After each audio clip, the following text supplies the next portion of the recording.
tarde. Um empregado da Sociedade de Abastecimento de Água e Saneamento de Campinas, em São Paulo, conseguiu incluir o tempo de serviço exercido sem admissão em concurso público no cálculo da equiparação salarial. A decisão é do Tribunal Superior do Trabalho. Equiparação salarial está no artigo 461 da CLT. Para ficar mais claro, a advogada dá um exemplo fictício de duas secretárias que fariam o mesmo serviço com salários diferentes. Então, a gente tem, vamos dizer, numa determinada empresa, duas secretárias que atuam no mesmo nível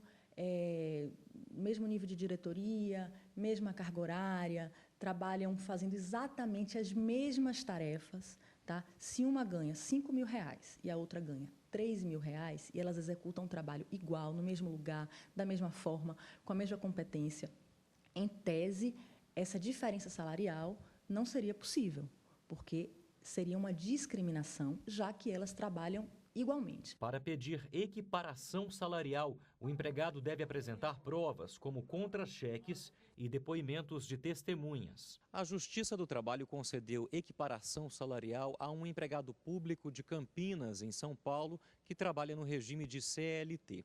O autor da ação começou a prestar serviço na Sociedade de Abastecimento de Água e Saneamento, a Sanasa, em 1989. Só que naquela época ele entrou na empresa por meio de um contrato sem concurso público. 11 anos depois, o mesmo empregado passou no concurso para a mesma função e aí pediu equiparação salarial com outro empregado já concursado e que ganhava mais.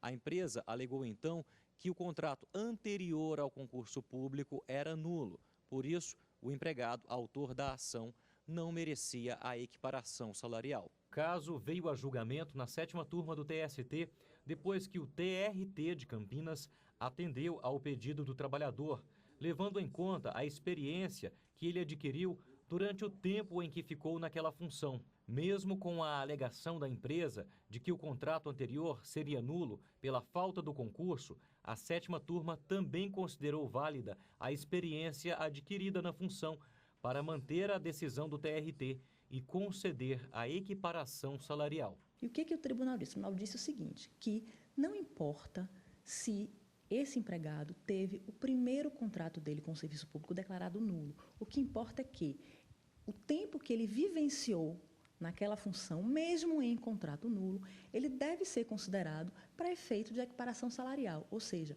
todos os anos que o empregado passou exercendo aquela função devem ser levados em consideração como experiência, como tempo na função, independentemente de uma declaração de nulidade do seu contrato. Já em um outro caso